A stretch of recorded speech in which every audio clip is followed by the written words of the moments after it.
Once upon a time, my life was very different.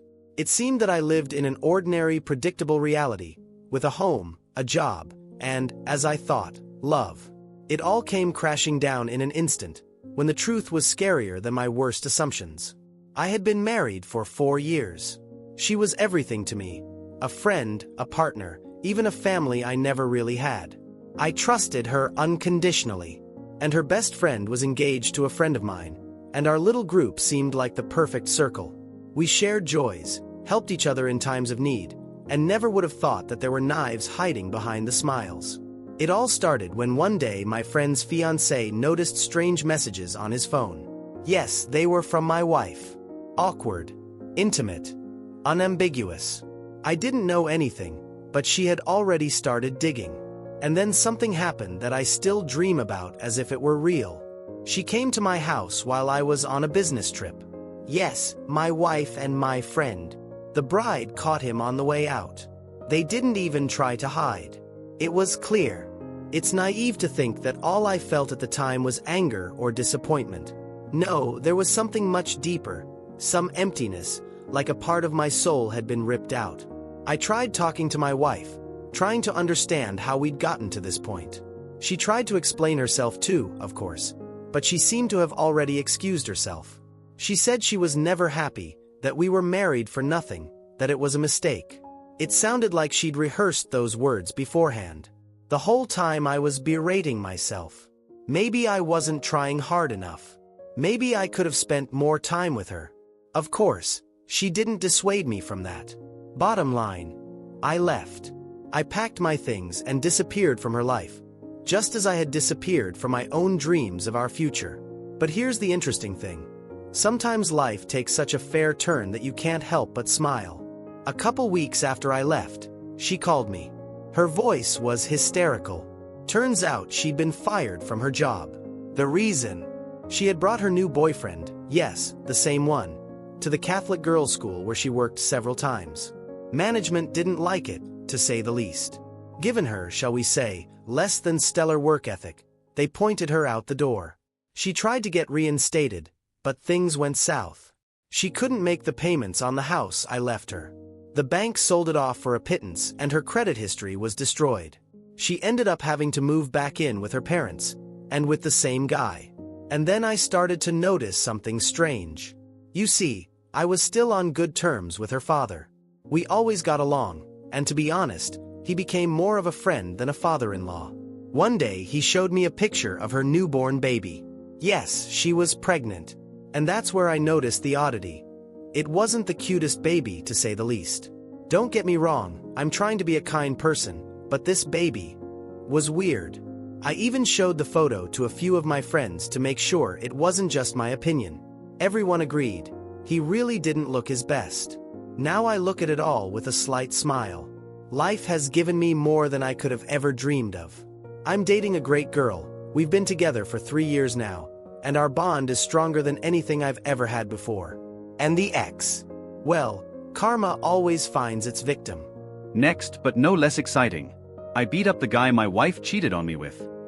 I'm still feeling rage, and I need help. Rage.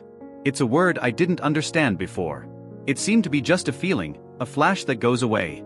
But now anger is my constant companion. It breathes in me, it beats in my chest, it has become a part of me. 6 months ago, my life exploded. My wife and I were living together for the sake of our children, and even though the relationship was far from perfect, I still held on to the idea that we could fix things. I even tried to believe it. But then one day, I saw her cell phone. Messages. A name I hadn't heard before. Words I definitely wasn't supposed to read. Then it was like something inside me snapped. Or rather, I broke. All evening, I paced around the house like a hunted animal. She was somewhere with the kids, and I was staring at the screen of my phone, thinking only about how all this could have happened. I left the house at night. I don't remember getting in the car, I don't remember finding his address. The only thing I remember is my rage. A rage that overshadowed everything: fear, logic, consequences. It was just me and this man, this family destroyer. When I found myself at his door, he seemed to realize it all at once. His look told me he knew why I was here. And I knew what he deserved. My blows didn't stop until he collapsed. I could see the blood pouring down his face, The way he tried to close himself up, but it didn't stop me. For a few minutes, I stopped being human. It wasn't until he could no longer resist that I felt something else. It wasn't relief. No. It was emptiness. I went home that night, but from then on, I wasn't me anymore. Now my life is all about training. I spend more time at the gym than I do at home. The Thai boxing, the punching bags, the bruises, the pain, all remind me that I'm still alive. Sometimes I think the only time I feel alive is when I get hit. The bruises on my body have become my only reminder that I am still capable of feeling something. With my wife, we still live together. She shows remorse, says she's willing to accept any decision I make. But I don't know what to do. My trust in her has been destroyed, and I'm not sure I'll ever be able to forgive her. And yet the anger at her is only half of it. I still think about that man. If I could, I would go back there again that night. In that moment, I felt like I was doing the right thing. That he must feel my pain. But now I'm not so sure. That feeling of rightness was quickly replaced by something else. I lost control. I lost myself. Psychotherapy helps a little. Sometimes I think I'm starting to understand myself, but deep down, there's still hatred burning deep inside. I've become different. I'm no longer the kind person I used to be. Now I look at people and I think they sense it, something wild and dangerous inside me. Sometimes I sit in an empty gym after my workouts, arms wrapped around my head, and wonder, can I even go back to my old self? Or is this all I've become? If anyone reading this who has been through something similar, tell me. Were you able to get back to yourself? Or do things like this change us forever? I want to believe that I can get through this. That I'm not lost. But for now, I feel far from it. While I keep hitting bags at the gym, as if I hope that one day my pain will disappear along with those hits. And so the next story, but even more interesting and absurd. It's humiliating to be cheated on, but when it's done in your own home with the clown you hired for your son's birthday party. It's a humiliation I will never forget. Honestly, I thought long and hard about whether or not to write this. Reddit is full of absurd stories as it is, but mine is way out of line. I use a disposable account because even the thought of someone I know or God forbid family finding out why my wife and I broke up makes me want to fall through the ground. Let me put it this way, being cheated on is humiliating in itself. But when it happens in your own home, with the clown you hired for your son's birthday, yeah, it sounds funny, and if it hadn't happened to me, I'd probably laugh about it myself. But I'm not laughing. How it all started. My wife literally forced me to hire this clown. I was against it. First of all, who calls clowns for children's parties these days? Second, I've always had a slight but persistent fear of those painted faces. Not that it's a phobia, but they never seemed fun to me.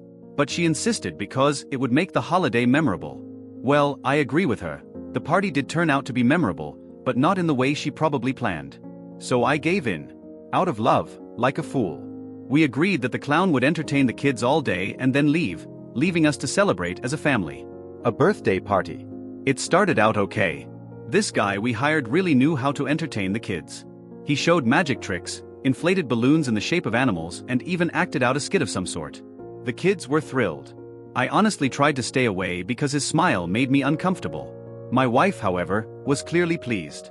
She laughed at all of his jokes, which was a little odd, considering the humor was aimed at 5-year-olds. But I chalked it up to her wanting everything to go perfectly. And then the clown went on break. And that's when it all went wrong. Missing from the kitchen. I noticed my wife and the clown standing in the kitchen talking animatedly. He was making her laugh, and she was laughing, loudly, infectiously, in a way she hadn't laughed at my jokes in a long time. I felt a little uneasy, but I decided not to dwell on it. It's a clown's job to make people laugh, I thought. After a while, I went to get some drinks and found that there was no one in the kitchen. Neither her nor the clown. Strangely, I didn't pay much attention to it. Holidays are usually full of commotion. The room and the makeup. I found her about 10 minutes later. She was coming out of our bedroom. I remember wanting to ask her what she was doing there, but I stopped because I noticed something strange. She had smeared traces of white and red makeup on her lips and cheeks. "There's something on your face," I told her. She flinched, quickly wiped her face with her sleeve, and mumbled something unintelligible. Then she took me back to the party as if nothing had happened. But I already suspected something wrong. His triumphant return. About 5 minutes later, I saw the painted head of a clown peeking out of our bedroom. He peeked out, looked around, and waltzed back into the party like nothing had happened. But his face no longer shone with a professional smile like it used to. He looked pleased. Too content. And most importantly, He avoided my gaze. The denouement. When it was over and the guests had dispersed, I noticed something odd sticking out of my wife's bodice. It was a clown's business card. I pulled it out, and I was literally pierced. "Will you explain to me what it is?" I asked, already knowing the answer. Her face turned red, and then she just admitted it. She didn't even try to justify herself. After that, I'm sleeping in the guest house. For now. But I'm already looking for a new place to live. I'll be honest, I don't want to know all the details of what happened. What I saw with my own eyes is enough. It was a day that should have been a celebration for our son, and it was the worst day of my life. Thank you for your time. Just needed to get that out. P.S. Don't call clowns for your children's parties. You never know how it might turn out. And so story number 4. My husband gave me syphilis and denies the fact that he cheated on me. My heart is shattered, and I'm not sure if I can ever put it back together again. I never thought I would be in this situation. My husband and I have been together for 14 years, 11 of them married. We have 2 beautiful children, a stable life built on love, trust, and respect. Or at least I thought so. What I can't realize now is how long I've been fooling myself. It all started a few weeks ago when I started to feel bad. Nothing serious at first. Mild discomfort, fatigue, like I was just overworked. But a couple days later, I noticed strange sores. Panic seized me instantly. I am not a medical professional, but I realized that this is not normal. I made an appointment with a gynecologist at the nearest clinic, expecting to hear something like allergies or infection. But when the doctor told me I had syphilis, the floor literally fell under my feet. I didn't even realize what she was saying at first. I guess my brain just didn't want to take it in. Syphilis? Me? How? I'm married. I've only had one sexual partner in my entire life, my husband. I remember walking out of the doctor's office in a fog. My mind was racing, searching for some kind of explanation. Could it be a mistake? Did the lab mix up the tests? But deep down, I knew there was only one answer. And that answer was betrayal. When I got home, I decided to talk to my husband. We always discussed everything openly, even the most unpleasant topics. I believed that no matter what, he would at least be honest with me. So I stood in front of him, holding back tears, and said, "I've been told I have syphilis. Is there something you want to explain to me?" I expected him to at least be shocked, maybe scared or trying to justify himself. But his reaction robbed me of my last bit of strength. He looked at me without flinching and blamed me. Said I must have been the one who cheated on him, and now I was trying to put the blame on him. My eyes went black. It was so absurd that I couldn't help but scream. I began to say that I had never looked at any man in our entire marriage, that I never had the slightest reason to cheat, that he was the only man I had ever been intimate with. But he kept denying it. First he accused me, then he stopped talking, avoiding my gaze. And that's when I realized it. He knew. He knew he was guilty, but he was still trying to get out of it. I don't know how much time passed as we stood there in silence. At some point, he just turned around and went into the other room. No apology, no explanation, nothing. I didn't bother asking questions. I didn't want to hear who it happened to, where, and when. To be honest, I'm even afraid to find out the details. But other questions plague me. How could he do this to me? To our children? To our family? I gave him everything, and he betrayed me in the most despicable way. He's sleeping in the guest room now. We barely speak. He does his best to avoid me, only comes home when he absolutely has to. I feel empty. It's like all the love and hope and faith has been drained out of me. I'm tormented by the thought that I could have died. Syphilis isn't just an easy disease that can be cured with pills. If I hadn't gone to the doctor in time, it could have ended in tragedy. We have 2 children who need a mother, but apparently that didn't matter to their father. I don't even know how he got infected. It may have happened recently, it may have happened a long time ago. The disease could have gone undetected for years. But I don't care.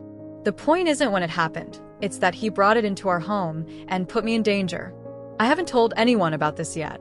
It's too humiliating. It's one thing to find out about the affair. That's horrible in itself. But to find out you've been cheated on and given an STD?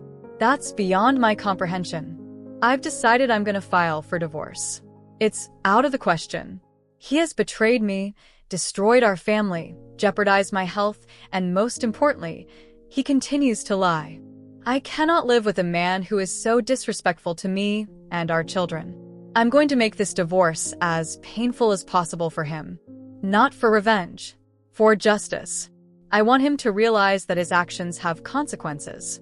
Right now, I'm trying to deal with the pain and feelings of loneliness. I think I'm going to tell my loved ones soon. I realize that I need their support. I can't handle this alone. If you made it to the end, thank you. I just needed to vent. This nightmare is my reality, and I still can't believe it. Thanks for watching. Subscribe to the channel. There are a lot of interesting stories waiting for you.